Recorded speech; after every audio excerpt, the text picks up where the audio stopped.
Hey guys, and welcome back to the channel. So in the last video you saw me replace my rear lower control arm bushings. Today we're actually going to be replacing the front lower control arm bushings. So it's going to follow basically the similar concept of how I did it in the back by whacking it out with some sockets. So let's just get to work. Alright, so with the front, there's quite a bit of things to remove to get the lower control arm off. First things first is you do have the end link. I do have the new bushings for this, but I'm not going to replace it in this video. I'm just going to be replacing the lower control arm bushings. So you'll need to take this off. You need to take the radius rod bolts off. There is a bottom ball joint back under here. You got to take that off. Of course, the shock mount is there, as well as the rear lower control arm bolt. So there's quite a few things that we have to take off. So let's just get to work and take all these things off. All right, so once you get down to the ball joint here, you gotta pull the cotter pin out, which I've already done. This is 17 millimeter. You should twist it out, and then you need to use a ball joint separator to separate this from the ball joint. I mean, some people hammer it and it'll come out, but you know, this looks like everything is still original, so it's going to be a very tough. And I tried to get this off during my engine swap, and I was unsuccessful. So I'm going to use the ball joint separator to kind of separate this. So you need to basically loosen this up and have a little bit of a gap here, as you can see, between those lower control arm and the bolt. Then you have to hook up your ball joint separator tool to this. As you can see, I've wedged the ball joint separator in there. There's not a lot of room in here. There's different kind of pulling tools, but I'm not going to buy a whole bunch of them. So you just start tightening this up. I mean, if you could fit a socket in here, great, but I don't think I can. So I'm just going to use one of my combination wrenches to turn this, and then. All right, so here's the arm all set up. I did encounter an issue here. I'm looking for a socket to fit this one diameter, and I don't have a socket that size. The only thing that I have close to that is my, I think 32 millimeter axle nut socket, but only on the back side of it. So this might pose an issue. As you can see in this arm here, this pin is just wobbling in and out. So this thing is no good. Like, this bushing is completely shot. It's really old. You can see it's all cracked already inside. Like, you could easily just pull this pin out, right? Like that. So, I mean, worst case scenario, what I have to do is I'll just get a hacksaw and cut in here. But I will have to probably burn out the bushing first. But we'll see. I'm gonna try and hammer out the smaller one first, and then we'll work on the bigger one. So I did also get a bigger hammer. These were actually on sale, a 3-pound hammer here. This should actually be better than my 20-ounce claw hammer. So we'll see how it goes by just doing some hammering here.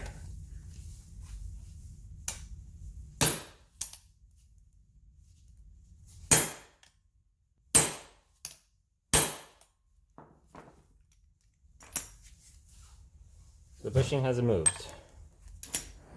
So I attempted to hammer out the bushing for a good while, but I was unsuccessful. So onto the burning and cutting method that I wanted to avoid.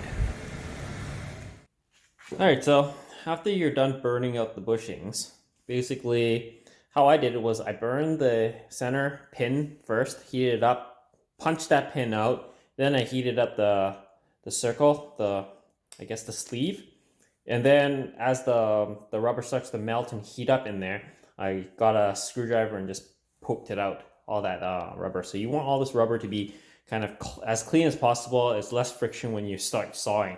Next, you're gonna basically get out your hacksaw.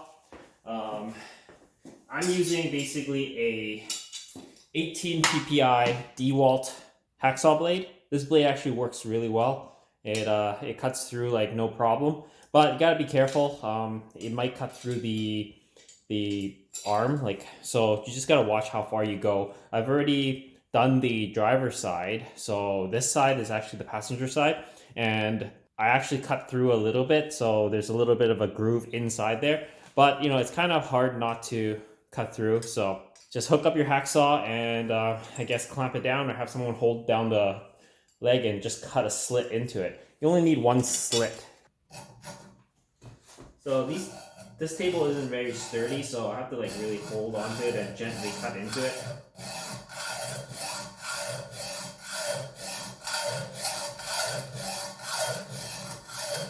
So after I finished cutting the slits into each hole, I asked my girlfriend to help me stand on the control arm while I chiseled the bushings.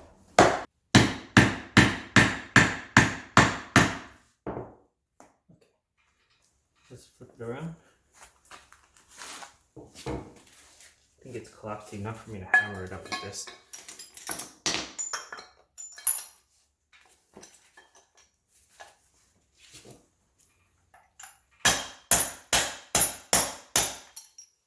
Yeah.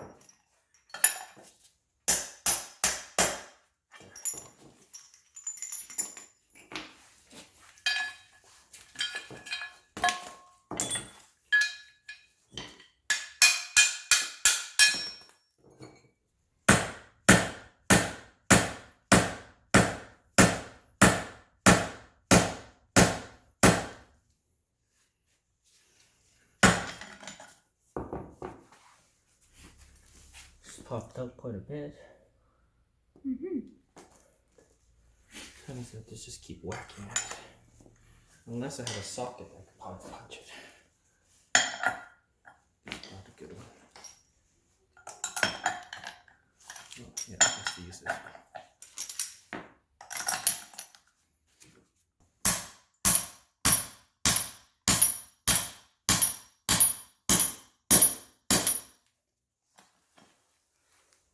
Shit.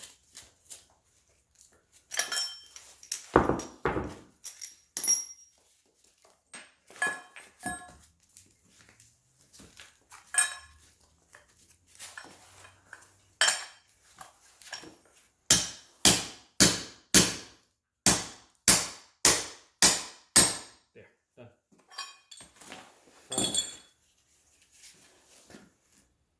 All right, all punched out, and this one's still intact.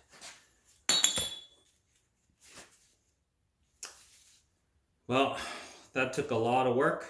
Still gotta grind down and clean up the inside of the surfaces. Now to clean up any of the sharp edges and gouges with some sandpaper.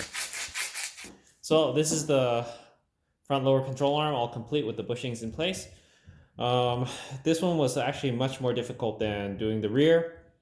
The rear was easy, you could just kind of hammer the bushings out, but this one you definitely needed to cut it, and I did cut a little bit into the arm, which is not too bad. I didn't cut too far. It's just slight scarring of the inner side, which I've sanded out a little bit, but now just reinstall this in reverse order. Alright guys, so while I'm already reinstalling the lower control arm for the front, I decided to replace my end link bushings as well for my sway bar. So these are the end link bushings. They don't come with any grease, but they come with all this hardware. So I'm just going to put this together and see how to install this. Actually, there's no instructions or anything, so I'm assuming it's just pairing up a whole bunch of these bushings together. So let's just get to it. So this is the orientation of how the bushings look like when you have the bolt in. I put the bolt fed through from the bottom and the nut on top. You could do it either or. Now you just have to basically torque it down. Okay, so that's the end link all tightened up. I tightened it down to 16 foot-pounds and I torqued it down with my torque wrench. So that's I guess OEM spec, so can't go wrong with that. There's really no instructions from Prothane on how to torque this down. But 16 foot-pounds looks fine to me. Anyways guys, so we're concluding this video at the rear of the car because the front is just way too messy and I still haven't cleaned up yet. Didn't want to clean up before I film, so I moved the filming to the front of the car, the rear of the car. Anyways guys, we basically removed the old front lower control arm bushings, installed the new Prothane bushings, and also installed the new Prothane end link bushings for the front sway bar. Installation of the bushings was pretty straightforward, pretty easy. It's just that the removal of the old bushings was just brutal. It was 10 times harder than the rear. As you can see in the rear lower control arm bushings removal, I actually just whacked it out with some sockets and a bolt and all that kind of stuff. It was pretty straightforward, just hammering. But but the front is completely different. I had to burn it, cut the sleeve, and then hammer it out. And I ended up basically damaging a whole bunch of my tools or breaking them. Even my big screwdriver that I used to chisel it out, I snapped a piece off of that. So I had to grind it down so that it has more of a ridge to pry into things. But it is what it is. I basically made use of whatever tools I had available to do this. Really wish I had a press though, but it is what it is. Anyways guys, I hope you guys enjoyed that video and I hope it helps you guys out. And if you're new here, please comment, like, and subscribe. As always guys, I'll see you guys in the next video. Cheers.